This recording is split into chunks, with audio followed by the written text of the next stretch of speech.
Hello and welcome to today's episode of the Work at Home Rockstar Podcast. Excited for today's guest. He is at authorpreneur.com, which I love that domain name. That's really cool. And what he does is he helps people to learn about opportunities available through self-publishing books. So I'm excited to hear more about that. But before we get started, hey, Chris Green, you ready to rock? I am ready, Tim. Let's talk about self-publishing and the opportunity. How about the doors that open The once you doors that become open. an author? That's if people get anything out of this podcast, it's like, wait a minute. I learned about some doors that can open, especially some marketing doors and some networking doors that can open simply by having a published book, simply by being a published author, Mhm. which is easier today than it's ever been. Awesome. Right on. Well, we always start off here on a good note. That sounds like a good note. But let's give another one too. Tell me a story of success in your business that we can be inspired by.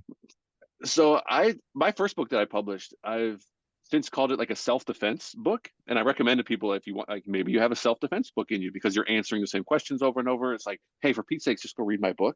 Like, can you teach me how to sell on Amazon? Like, yes, that's kind of complicated and you're probably not going to keep doing it. However, why don't you read my book first or read this book first, someone else's book first? It's kind of like a litmus test. Like if you read a book, cool, I'll teach you how to do X, Y, and Z. But if you're not willing to read a book, let's kind of stop right there because I'm busy, right? So I wrote this really long PDF. It was specifically about selling on Amazon. Is when their FBA program came out. I was one of the first sellers on the platform. We made the first set of software tools for the platform. And like everybody's asking the same questions over and over again. And it's like, oh, for Pete's sakes, I'm just going to write this long PDF. And that's when I stumbled onto Amazon's self-publishing platform. And I was like, wait a minute, I could publish this like for free as a book. So I upload this long PDF. It's broken up into chapters. I gave it a cover file. And all of a sudden I published. And everybody thought I was hot stuff. I was like, this is really cool. So I kind of took that. And then later on, I actually published an online course as a book. So I'm going to publish a book. It's just paper, right? So if you have these pieces of paper, you can now have access to these password protected videos. You now have access to these downloadable files. You have access to these PDFs, which aren't available anywhere else. And I was like, wait a minute, I could charge more for this. So I charged $300 for a book in 2014. Because it was an online course. So instead of buying a $200 or $300 online course, you can buy the book from Amazon and you can return it if you don't like it. And you trust the reviews, and everybody likes getting an Amazon package in the mail. And I was like, this is really cool. And I just kind of keep connecting these dots around not just self-publishing and not just around books, but by the fact that you have physical products instead of digital. The fact that you're on Amazon as a Prime eligible product. It just gives so much more legitimacy to things. And the fact that all these things that we'll talk about today are completely free to do. It's all Wow. print on demand. So like if nobody buys your book, it just sits there as a digital file. Like Amazon actually prints it as it's ordered. You could, if you order my book today, Amazon will print it today and ship it today, and you can have it tomorrow. And I will do no work, and Amazon will give me a royalty for a physical product on Amazon. Like for my selling days, that would cost thousands of dollars just to set up, plus Hmm. thousands of dollars of inventory, plus the risk that nobody buys your product. And now you're stuck with all this stuff versus print on demand. This is like the work from home dream, right? No shipping, no, like it's almost like a too good to be true. And I frequently bump into that where people are like, yeah, it sounds great, but what's it really cost? I'm like, I don't know what to tell you, man. Like you can't spend money with Amazon self-publishing program if you tried. It's that free. But because it's Wow. free and it has so many upsides, people are right to kind of be skeptical. So maybe by the end of this episode, we'll alleviate the skepticism and have some new believers in the power of self-publishing. Well, I know print on demand is a thing because you see a lot of companies using that for merch nowadays too, Yep. right? They'll just upload a logo and someone wants to buy a mug. Well, it just gets put on the mug and sent out at that particular time. Like they don't make it and hold inventory. So I'm sure they could do the same thing with a book. It Well, they've makes been doing perfect with sense. books for a long time. It was actually called Create Space when I first published, and it was around long before I stumbled onto it. It's now Well, simply called Kindle Direct Publishing or KDP. Even though it says Kindle, it also includes physical paperback and hardback books. well, But what you're hitting on, and we don't have time for this in this episode, I guarantee. Amazon has their own print on demand merch platform as well. T-shirts yeah. and hoodies and phone cases, completely free. Upload your logo. Like you should have your podcast logo on T-shirts, phone cases, pop sockets, all these things. It's completely free to do. Now you put a little link on your website. Hey, if you really want to support the show, got T-shirts here, men's, women's, kids sizes, 18 different colors. whatever you want, Prime eligible, free shipping, free returns. When they place an order, Wow, Amazon does all the work. You get a royalty and you do nothing. You literally do nothing. that's It's a great idea. it's that good. Every podcaster should have, in my opinion, their own book as well as their own merch store on Amazon. None of it's exclusive. You can still put your merch on Teespring or Zazzle or anything else that you want to use. But the power of being on Amazon, where people go to shop, they go there first. They go, even if they're just reading reviews, that's where they're going to buy. And it's Prime eligible. So it's not, oh, I got to wait on this guy to ship it. And it's like, no, I need it tomorrow. I have an event coming up. There's an anniversary. There's a birthday. It's Prime eligible. So you know they're Wow. going to get it fast, and they just trust the process instead of get your credit card out on your own website. Like, these are the two of the most powerful platforms that I've ever seen, and most people just still don't know about them. And even if they know about them, they're sleeping on them because they think it's got to be complicated. They must have minimum orders. It must cost money. Like, no, minimum order zero, cost to start zero. Like just start, and you can do all this from home. Not even home. You can do this from anywhere in the world. Right? This is Wow. not a US exclusive type business. This is digital, online, international Amazon sites, for all this stuff, not just Amazon.com, Amazon Europe and Australia and Japan. It's a big opportunity. Wow, that's so cool. Before this episode started, Chris was telling me that by the end of it, he'll get me convinced to write to be an author. And I think the progress meter is somewhere around what I'm gonna say about 35 right now. So that's That's your it. progress so far. You're getting there pretty quick. Okay. Yeah, it won't take long. It shouldn't take much more. Exactly. So now, along with the good notes, sometimes there's some things that don't go as planned, some bad notes that we hit. So tell me something that did not work out for you, and how we can recover from that, and how you recover from it. I use this story. I don't tell it a lot, uh, but I miscalculated uh, a lot of attention that I was receiving on social media. And in hindsight, it's obvious, right? So, Mhm. we were first on a lot of things. Like, say, we were the first book published about selling on Amazon. We had the first FBA Facebook group about selling on Amazon. We had the first set of software tools. We had the first podcast about selling on Amazon using FBA, like real specific. But because of that, especially on the Facebook side, we had the first group. Everybody that was interested in Amazon FBA, if you search for anything, you're going to find this group. So everybody joined it. And so every time that I would post as kind of like this kind of pseudo celebrity in the Amazon space, everybody listened, everybody replied, everybody commented, everybody liked. And I was like, oh, it must be because I'm awesome. It must be because my content is just stellar. It must be because, like, yeah, this is the place to, everybody must love me. No, it was just, it was, I don't even know what the exact word is for it, but I was miscalculating the attention, right? There's a lot of attention for a topic, and I was the only source for Facebook to give that content to people who are looking for it. And as people saw, hey, there's a lot of good information here. You know what? I want to make my own Facebook group, not because of like I need to compete, but just because I want to have my own space. I want to build my own audience. I want to share my own type of information. So as more and more Facebook groups popped up, and the amount of information or the amount of attention is the same, the people wanting this information now gets spread out. So now I'm posting and like half the people are seeing it, a third of the people are seeing it, a quarter of the people are seeing it. And because I didn't really see this from like the right point of view, I didn't collect emails along the way. So it's Oh, just like, oh, well, now you're just out of luck. Now you have to kind of start over. And I remember people were telling me, dude, you need to collect emails. It's like, the number one thing is you own your list, you rent your social media, all this stuff. I was like, no, it's fine. It's just because I'm the best and like I'm cool and everybody likes what I have to say. And no, a huge miscalculation. So I missed out on saving a lot of email addresses and like just starting building your email list earlier. Um, so learn from my mistake. And it's not, it's hard to spot, I would say, in hindsight, because it wasn't obvious to me back then. Like, it's only obvious because of what I know now. It's only obvious in hindsight. So just for the advice to people is just kind of be aware, be like, hey, things are really working well right now. Is this something that I actually have control over? Is this something I can replicate? Let me try to replicate it over here and see if I get the same results. And if you don't, then it might be another factor that's actually working.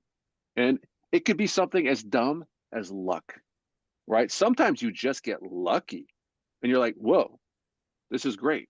Well, don't quit your job because you got lucky. And I saw this in the Amazon space. So you can imagine someone learning to sell on Amazon. They're selling retail products. They're going into Walmart. They just happen to walk in at the right time. It's fourth quarter. It's 2 weeks before Christmas. The manager comes out and says, get rid of all this stuff.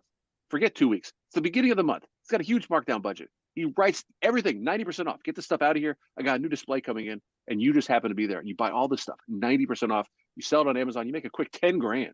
You're like, holy smokes, I'm quitting my job. I was like, no, that's a terrible idea. Because in January, you walk into a store, you're not gonna find No. someone who just marks down everything 90. Like, you got lucky. Be thankful Yeah. you got lucky. Learn from it, but just be aware of what was actually driving some of these things. Because I don't know if it's just human psychology or there's something where it's like, oh yeah, I'm awesome. Did you see what I did? You see me? It's like, dude, you just happen to be in the right place at the right time. Lucky, and it is a huge factor. And I recommend people to try to be, put yourself in the position for luck to happen to you, right? Mhm. Like, keep trying things, keep putting yourself out there, keep replying to people, keep reaching out. And over enough time, I can't guarantee you're going to get lucky, but you're going to have a much better chance of getting lucky than if you don't leave the house, don't make that call, don't reach out. Like, I guarantee you won't get lucky if that's your strategy. Yeah. So you have to flip it around and be like, you know what? I'm just going to keep trying. And you know what? One of these days, I'm going to be in the right place at the right time. And when you are, take advantage of it. That's the time to strike. That's the time to like take some action, take some risk. But yeah, just always try to be aware. Otherwise, you'll attribute some success things to things that you don't actually have control over, and then you'll eventually figure that out. It'll eventually bite you.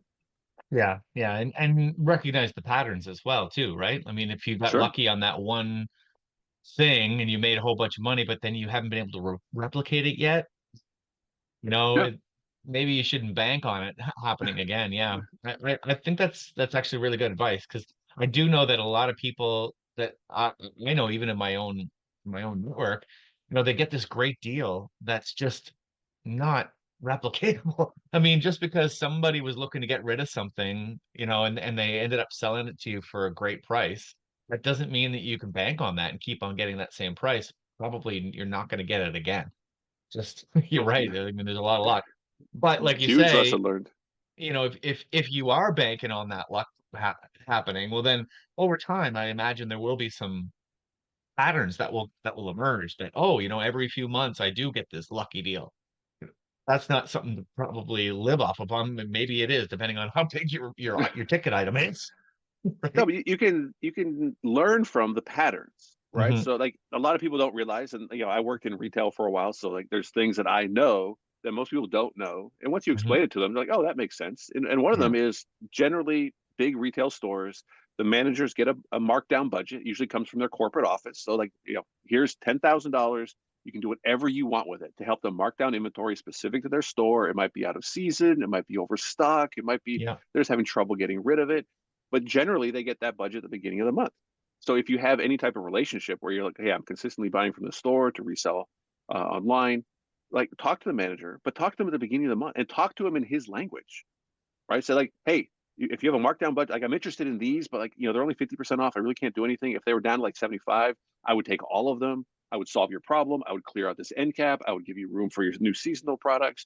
And all of a sudden you have a relationship going. And you see these patterns and be like, okay, hey, I'll be back at the beginning of next month, and maybe the next month there's no deal to be made. But Yeah. if you keep going in at the wrong time with no strategy, then no, you're not going to stumble. You might stumble onto something one time, but then if you don't know the why behind it, it gets hard to replicate. And I think like understanding the why, I don't know if we have time to get into it on this episode, but those are the things that I think people overlook is like, well, why did this happen? Instead of like, Yeah. oh, I see what Tim does for his podcast. He just like presses this button and then he opens this tab and then he turns on his mic. Like, I can do that. It's like, well, yeah, those are the actions that Tim took, but like there's a lot more to it than Yeah. just these things. But like from the outside looking in, that's what it looks like, right? From the Yeah. outside looking into an Amazon business, oh, you just go to Walmart and you just buy all this stuff and then you come home. It's like, well, I have to know what to buy. I have to know how to prep it. I have to know the expiration dates. I have to know when to go to Walmart. I can't just go any day of the week. I can't go any day of the year. Like, these are seasonal type products. There's a clearance schedule. Like, they don't know all that. They just see you get in a car and go and come back. It's like, you have to understand the why. And like, I really don't think there's any shortcuts to that. Some of that stuff is you have to learn by doing it. You have to actually talk to somebody, like talk to a coach or a mentor, um, or figure it out yourself. But it's going to take you a heck of a lot longer than learning it from somebody who already has all the answers. But generally, Yeah. if they have the answers, they're probably not going to just coach you for free because they're busy. They're busy making money, right? Yeah. Like, no, Yeah. you go down a lot of Well, different rabbit trails on this. Yeah, well, you mentioned earlier about building a list, and I mean, I think that kind of moves into the whole fans situation, right? Like, because the audience is there, right? But like you said, I mean, if you're on social media, maybe the audience is everybody. How do you get them from there onto your own list? How do you do that? There's lots of different ways to do it, and a lot of it is like context. Like people are going to follow people that they know, like, and trust. Hmm. If you're starting cold with like no following at all, and you're specifically wanting to build a list, the advice I would give you is make your social media profiles very intentional. If you have the header image and you have the profile image and you have the link in bio and you have the about section, be unashamedly about your personal brand. So if someone clicks on your profile, remember, if someone does this action, they clicked on you, then they should see you and what you want to show them. And Yeah. in your header image on Facebook should be like, hey, I've got a book over here. And here's a QR code. You can go straight over there. And you can see that I have this many reviews. And I'm promoting myself because you didn't go into someone else's house and promote. They came to your house. They clicked on you. And then be intentional about your description and say, look, if you want more information, I have a free guide, this free download, this free video. The link's in my bio. It's right down here. You can use Linktree if you want to have multiple links. You'll just use one link to send them. You can send them like straight to Amazon if you have a book published. However, I do think you should take that opportunity to collect their email address. Hmm. Uh, People's email is their home base on the internet for the foreseeable future. Like, could you imagine changing your email address at this point? Yeah. Yeah. Like the number of things you would have to unsubscribe from and change the login for every place you've ever bought on the internet, and all the ones that haven't emailed you in 10 years, but you still, if you ever try to reactivate that account, you're going to need access to that email, so you can't get rid of it for good. Hmm. um, Social media profiles, people change them. They're like, I'm not really into Instagram as much anymore. I don't really do Facebook as much, or the algorithm changes. And just like the problem that I faced, where like they weren't showing my content, all of a sudden they don't show your content to people, even though those people are literally telling Instagram, yes, follow this person. Yeah. Instagram can only put so many posts in their feed. And if they got Yeah. so many follows and they're engaging with different types of content, all of a sudden your stuff doesn't get shown. But if you have their email and you send them actual quality content, maybe either once a month, or not once a month. I do at least once or twice a week if you're actively marketing, Wow. which is good content, good information. Don't ask for anything. Don't tell them to buy anything. Just share information. It's just a once a week recap, depending on your topic, the subject of your book or whatever you're basically using social media for. Uh, and then once you have those profiles up there, and I would set up something through like MailChimp or ConvertKit to collect emails. Those are both free, up to like 1,000 members and things like that. It's very inexpensive to set these things up. And then interact with people. Don't just post. Like, Yeah. just posting is like going on your front porch and yelling and hoping that somebody like wants to hear. Yeah. It doesn't work that way. Or Gary Vee says it in a good way, where he talks about like Twitter. He used to call Twitter like a cocktail party. Like, you could walk in and you could listen in. And like, if you go to a cocktail party, hear someone talking about something interesting, like they're talking about podcasting or they're talking about selling on Amazon, you kind of like go over close and like find a good place to like bring some value to the conversation. Uh, like an actual person, like actually have a conversation. So when you see people, and you can search for people who are talking about selling on Amazon or podcasting equipment or anything you want, people are literally tagging that stuff on social media, and you can find those posts and you can reply and answer questions and be nice and thoughtful and not just say yeah or cool. And then someone's gonna be like, who the heck is this Tim guy who answered my question? I don't even know this guy. And then they click on your profile, they see that you're a podcaster, they see that you have like a proper header and a professional profile image, and they're like, oh, cool, follow, subscribe, like. And maybe they don't click on your link right away, maybe they don't join your email list right away, but they're all of a sudden, now you're getting connected with people who are actually on brand and actually make sense to follow. Like please don't buy followers, please don't Oh do yeah. any of that stuff. And it's a slow go, but you can do that by searching, as well as my second way of doing it would be join communities, Facebook groups, subreddits, Discord servers. Join and just be a helpful member. There are so many groups that I'm in where people don't answer questions, like self-publishing groups, and people either have bad answers to questions, and I go in and I like thoughtful, write out an actual response as an experienced book marketer, as an experienced self-published author, and I tell people the truth, and I Yeah. give them actual actionable information. And they're like, "Whoa, thanks so much!" And like, I get likes and comments from everyone else who is also reading along, kind of in the shadows that people forget about. Like, oh, I'm not going to answer this one person. Like I'll answer that one person and 500 people are going to see that this stranger took the time to thoughtfully answer this other stranger's question. It's probably a little bit of 80-20. 20% of those people are going to click on my profile. 20% of those people are going to click on my link, and 20% of those people are going to click on my or subscribe to my email list. And it's not hard, but I think it's when you don't have like direct feedback. Like I don't know exactly how many people come from a single post, right? I can't Yeah. measure that. So am I wasting my time on some of them? Yeah, absolutely. Some of them I will answer a question, and for whatever reason, they'll delete the whole thread. I'll be like, oh, come on, man. Like there was Yeah, a I good know. answer in there, Yeah. but because someone wanted to talk about politics, you deleted the whole thing. I was Yeah. like, oh, but like I can't control it. So whatever. I move on from it.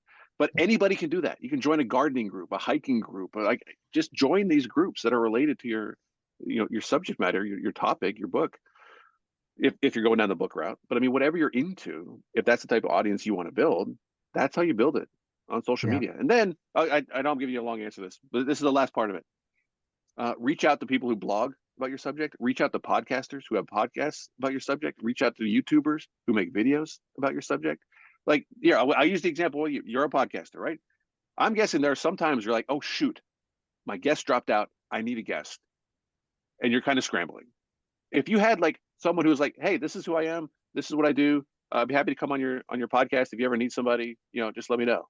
You're like, oh, you know what? Remember that guy? They're like, and he wrote a book, so he obviously knows what he's talking about. Why don't we have him on? And now, like, you're actually solving a problem for the podcaster, right? Like, hey, Mhm. I'll guest blog for you. I'll write it and give you full credit for it. Like some bloggers, like, oh shoot, I'm behind. Oh, you know what? I can post that blog that the guy wrote for me. That's how you get connected. That's how you network with people. That's how you just give value and just help other people without making it about you. And guess what? It ends up coming back to you. You end up on podcasts. You get some exposure. The bloggers like so happy that they give you full credit and post a link back to your Instagram or website. Uh, like just being a nice, good person ends up helping you. So I Yeah. hope people just don't feel bad about it, feel selfish, because it's just what happens. It's like the law of reciprocity. And just flip it around one more time, right? If someone does something nice for you, like you want to do something nice for them, Yep. You're right. right? So I hate to almost frame it as like use that as a marketing tool, but if you just use it as a nice, normal person, you're going to find that good things come back to you. And now all of a sudden you're working with good people who want to help other people. And it's not this transactional type relationship. It's just, hey, I'm happy to write a blog post for you. That's literally my subject matter. That's not a problem for me. And then see where it goes. And Yeah. 80-20 is going to pop up all over the place. Yeah. No, I think that this strategy is amazing, and it's very deliberate too. That's what I like so much about what you just said. Because I mean, if you're going out there into groups and you're answering questions and trying to be a resource for them, then when they click on your profile, you got to be careful. You got to be deliberate that when they click on your profile, they're actually looking to follow you at this point, right? That Yeah. maybe they're not. They're clicking on your profile because they want to know who you are because you Yeah. Like, just who the answered heck the is this question, guy? right? Yeah. Who is this guy? So if you make it nice and easy for them to just scan a QR code or click on a link and then it goes and now they're on your list, well, they're going to do that because they just got a Yeah. great answer from you in a group, right? But I mean, if you're sort of like worried about, oh, I don't want to put all this, I'm going to just chase people that aren't interested in this away. Isn't that kind of the point? Right? I think people they don't want to they don't want to self promote, which I Mhm. get, right? And here's the difference: you're not going into the group and posting your header image with a QR code. No. Yeah. You're not asking them to do anything. They come into you. They are free to not click on your profile. They are free to not click on your link in bio. And they are free to not sign up for your email list. And if they do, they're also free to unsubscribe. Right? They're Absolutely. coming to you. And if they come to you, it's like you can put whatever you want on your house. Like if you come to my house, you're gonna see my stuff. But you came here. I didn't go to your house with my stuff and said, "Hey, why don't you check this out?" Like, no, that doesn't make any sense. Like that's not how you work in real life. And maybe if people could think about treating social media like real life, Yep. then it would make a lot more sense to be like, "Oh, I would I never do totally that in agree. real life." Well, then don't do it on social media, Yeah. Yeah. right? And that's exactly what they think. Like it's all backwards, right? They think that putting all that stuff on their own social media page is like going to someone else's page and clicking on it. But Yeah, funny no, thing about it is that, and I've seen this, is that the people who don't have that on their personal page are the ones posting their links in other people's pages. It's yep. literally the opposite, you know? You know, they're And post your links right on your page. That's where people are going to look. And then don't post it on anybody else's page. Just answer Yep. questions. So then when they go to your page, they see your link, they click on it, right? I think people are in love with, the get rich quick. And Yeah. of course, there's no ways to get rich quick. I mean, you can get lucky and get rich quick, like you could win the lottery, but Oh, yeah. that's luck, and it's nothing you have control over. And people are looking for the quick business, right? They're like, how do I get 1,000 followers quick? How do I get Yeah. $1,000? How do I get 1,000 subscribers? Like, you can't. No, And yeah. if you do, it's not going to be real. And like, again, you could get lucky and like someone retweets you at the right time, but like you can't control that kind of thing. Yeah. What you can control is sitting down for an hour and being a helpful person on the internet, specifically related to your topic. But you position yourself by like, look, I'm going to be intentional about my profile. If you come to my Yeah. profile, you're going to get me. You come to my Yeah. house, you get me, man. Well, And that's it. when you think about it, like when was the last time that you saw somebody spam your post or saw somebody's link in there and went in there and clicked on that and went and Exactly. added yourself to the group? Like, It, like it maybe it doesn't does even happen. work. I don't know. I've run a lot of groups over the years, and I kind of like went more hands off more Yeah. recently because members are smart. Members they'll report the spam post. Yeah, They don't they do. click on the spam post. They warn other people, don't click on this, it's spam. Like it's not like, oh my gosh, I gotta like delete it. Like what if someone clicks it? And I just don't know what these spammers think. I don't. Of like I mean, if you're, I hate to even say dumb because it's more of like inexperienced. Like if you don't realize how things work and you think this, because I've been there, I've been dumb. Oh my gosh, I have done some dumb I think it's things. desperate more than dumb. I think I really do. I think it's like they're struggling and they're just like, maybe I'll just run the numbers. If I post this on a million sites and I get one click, It's still I not don't know. worth it. Like you'll get one click doing something else in a lot less time. But like, sometimes Really? people have to learn their lesson the hard way or take the long time. They just haven't learned it yet, or they don't believe it. Yeah, they Yeah. think, oh, that's what they say, but you know what? I'm different. I'm gonna find a new way to do it. And people are free to do whatever they want. They can Yeah. try it out. But when it doesn't work, I guess that's my advice I would give anybody. If something's not working, stop doing it and try Yeah. something else. Yeah. Instead Yeah. just keep doing things over and over. Well, and Like, you got to think too that the amount of time that it took to go and surf around and post that link on, 100 pages or whatever it happens to be where you're trying to get your numbers. Well, that time could have been spent. You're an expert. I mean, you have a business. That's why, like answering a question in a group yeah, would probably take around the same amount of time, just to thoughtfully answer a question. And then that gets viewed by a bunch of people that are actually in that group looking at that same question and that same answer. It's a bigger bang for your buck. I think that's what people are forgetting. And I honestly, just talking through it with you is kind of reframing how I think I would kind of lay it out, because it's Mhm. not just the one person. The one person is going to be like, cool, thanks, this person answered my question. But it is, because I see some of my replies, like in some of these groups, get hundreds of like the thumbs up and all this stuff, and like people are like, oh, that's really good, thank you. And I don't do it for them as intentional, but now that I think about it, like that's such a huge That benefit is, from yeah, it, because how many people are reading it and not liking it, right? Like there's these unmeasurable metrics that are in there, but they're there. There's not like yeah, 100 people saw this and 100 people liked it. We know that's not the case. Is it 101? No, it's probably more than that. Is it 10,000? It's probably less than that. You don't yeah. know, but it's more than zero. If it's more than zero, that's the free exposure that you're getting, assuming that your answers are good, right? Like we should probably put a caveat on this. Everything we're talking about only works if you're good. Yeah. Only works if you know what you're It only talking works if about. you know what you're talking about. Yeah. Because sometimes people like to hear about this book stuff and self-publishing and like, oh, I'll get ChatGPT to write me a book, and I'm like, oh my gosh, did you not listen to anything we were talking about? No, you can't just have a crap product and make all this stuff work. It ultimately all comes back to, you have to actually know what you're talking about, provide value, have correct answers. And if you have that, which I believe most people do around several topics, usually most people have like that one topic they're like really knowledgeable about, and they put together a business, and you use books and social media and podcasting and Facebook groups and like use these pieces. I believe I have yet to meet somebody that I don't believe has a six-figure passive business model that they can do, not just from home, but from anywhere in the world, if they put the pieces together and are willing to take the time to be patient and build it. Because that's the thing. I've yet to see someone. I have an example of how you can fast track something, but the entire process can't be fast tracked. No, I agree. I agree. Not that Yeah, I and know of. and you got to think as well too. The person who's asking the question, they might be a do-it-yourselfer. I think this is what scares a lot of people. They're like, well, if I answer that guy's question, then he's not going to hire me. You know, Oh, and whatever. you might be right. You might be right. Maybe that guy's a do-it-yourselfer. He asked a question, he wants the answer, but you got to think that all the people who read that question and that answer, many of those people are not do-it-yourselfers. Those people are actually going, "That's an excellent question. I got that same question." And rather than asking it, they're looking at you answering it and going, I'm just going to hire that guy. Yeah. So like you say, I mean, it's not necessarily for the person who asked the question.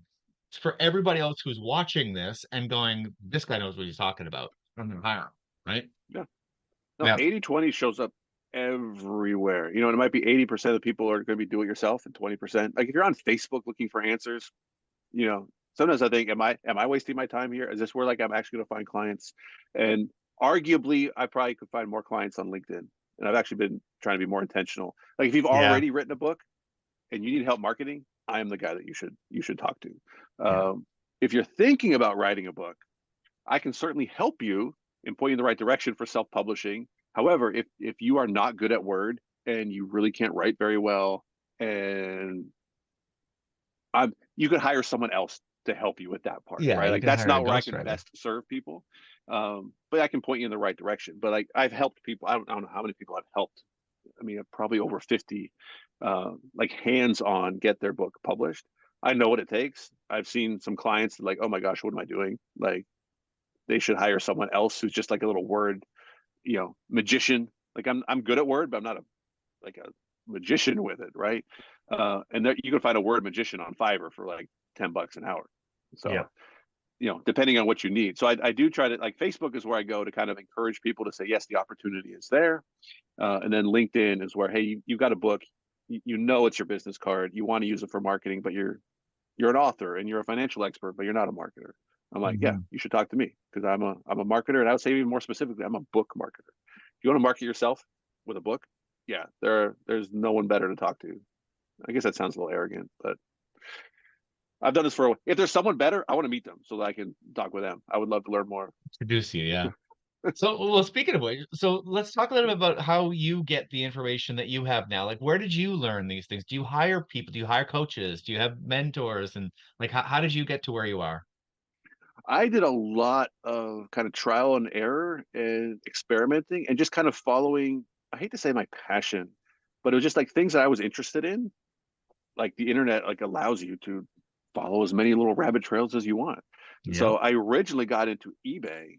Um, I was working for a power tool company. I was in basically home centers all day, every day. So I would see these clearance cycles. And this was not long after college. So I saw this clearance. It was a 550. It was the most expensive product in the tool category at Home Depot. And they clearanced it out, I think, for 149. Yeah, I think it was 149. They sold the batteries in this kit for 149 each. And it had two batteries plus a drill, saw two different saws, flashlight, giant radio. Like it had a ton of pieces and a charger and a bag. So I called my friends on a little flip phone back in the day, right? Like, guys, I know you just bought a house. Like, you probably need some tools, man. Like, this is a sick deal. Go to your local store. It's going to be on clearance. And my friends were like, no, man, I don't need it. And like, there was some part of me that was like almost mad that they weren't as excited about this as I was. So I Yeah. was like, well, forget, I'm just going to buy them and sell them on eBay then. So I started buying them up at every store that I went to, breaking them up into as many pieces as possible and selling all the individual tools. And at the time, it was kind of like what? That doesn't make any sense. Like, who would buy a Milwaukee drill with no battery and no charger? Well, someone who already has Milwaukee, and they don't want to buy another $300 drill. They don't need two more batteries, and they don't need an eighth charger. They just need another drill because they got a new guy coming on to do a job. Mhm. And like eBay was the only place you could do that. You could special order that stuff at Home Depot, but it would take forever, and it was more expensive than just buying it off the shelf with the batteries and all that. So I'm doing all this money, making like this is like I shouldn't be making this much money on eBay. And then Amazon came out, and I started selling on Amazon. And like this all while I'm still keeping my regular job. And then Amazon's FBA program came out, and I was already a Prime buyer at this point. I was Prime buyer the first month that Amazon Prime came out, back Wow. when it was $79, which is a prime number, by the way. People forget that. Um, So I see this FBA program and I'm like, wait a minute, my inventory is now going to be prime eligible. And I look at the fee structure and I'm like, I'm going to make more money. My customers are going to get it faster and I don't have to do any work. Wow. I don't see how this is like a winner of a program. And I remember at the time, people were the online seller community was like, no, I don't know if the FBA is going to take off. I can ship better than Amazon, and I don't trust Amazon to do it. And of course, they were all wrong. And I could have been wrong, but at the time, I was like, you guys are crazy. FBA is going to take over, and it absolutely did. Right? Like if you don't use FBA today, you're leaving a lot of money on the table. And then I found a software partner, and we created the first set of tools for specifically for FBA sellers. So that was fun. Now I'm like doing software as a service business. I'm doing customer service, and I'm a marketer, and I'm an author at this point too. And I'm like, because I'm an author and like the only guy in this space, people are asking me to keynote different events, and I'm like, sure, I'll keynote. Like, sure, why not? I'm a vendor at different events. It just like none of this was intentional. We're just kind of piecing these things together. Yeah. And then it kind of like fell on me. I'm like, wait a minute. This self-publishing thing through Amazon is physical products, which I've been very familiar with shipping products, eBay and Amazon. It's Prime eligible, which is like, oh, for Pete's sakes, it has to be Prime eligible. It's on Amazon. I see the reaction people are giving me simply because I'm an author, even though I just feel like a regular dude. And I'm like, you know what? This is the sweet spot right here. But it was because of my history as a Prime customer, as an Amazon Prime customer, my history as an FBA seller. And just seeing how people reacted to people who had published books, and how like when I wrote Online Arbitrage, I sold that book for $300. It included a 1-hour phone call and like access to 40 videos. It was like, who publishes $300 books? And I was like, I don't know. dude, if you put $300 worth of value in a book, you can sell it for whatever you want. Like it was an online course, but instead of going and spending $300 on an online course, you get the course content through the book. And I was like, there's opportunity here, both for me and to help other people. And then, the marketer in me is like, oh, dude, if you have a book, doors are going to open. You're going to be able to offer your Kindle book for free. You can use it as a lead magnet with a call to action to join your community or email list. And who's not going to download a free book, right? Especially if it's Kindle. Not here's a free PDF. Here's my Kindle book on Amazon. Look at the reviews, right? These aren't like 5-star reviews from my mom on my own website. Like, no, these are trusted reviews. If you don't like it, you can review it bad. You can return it if you want. There are just so many cool things you can do as an author. And we got to check in. You're at 35%. What are you at right now? Actually, we're pretty close. I'd say we're probably at about 90%, but that's only because I don't want to say 100. Well, the show's not over yet, so we'll get there. Well, we're getting there. It is time for your guest solo. Tell me what's exciting in your business. Well, I recently partnered with someone named Nick Hutchison, who I know you're he's been a guest. Familiar with Nick.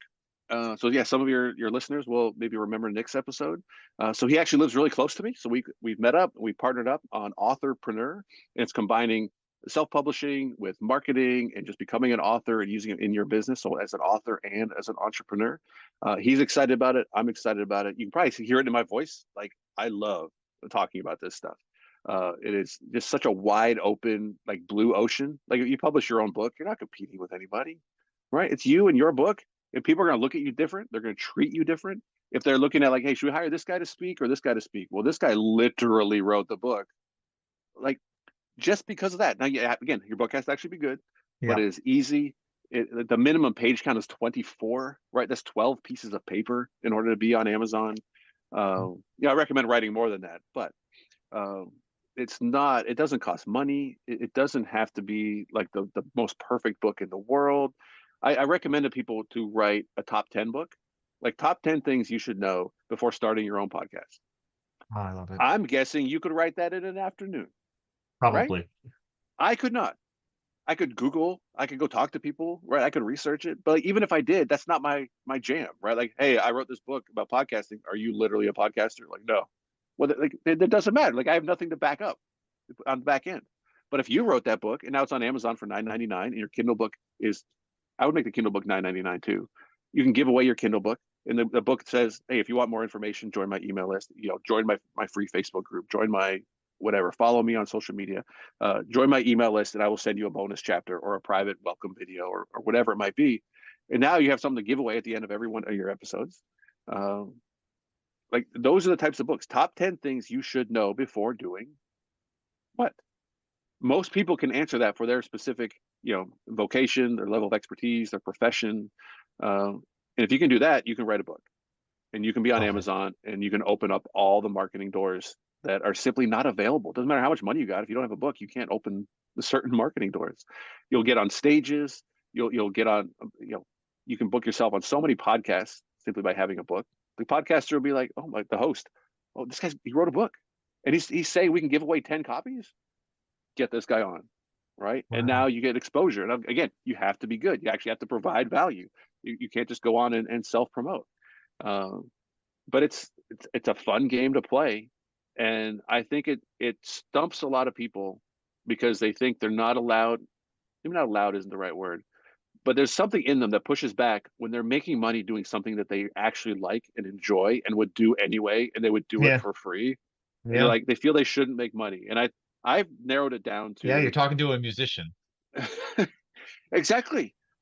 I'll ask you this question. Musicians, I'm guessing you like to practice, I right? do. I like to play.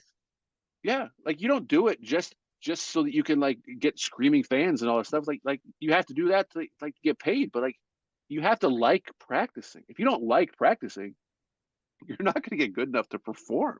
Nope. You know, so people put the wrong, in my opinion, the wrong emphasis on the wrong things, and they box themselves in, and like maybe it's like a mindset thing to where they think work is something I get paid to do.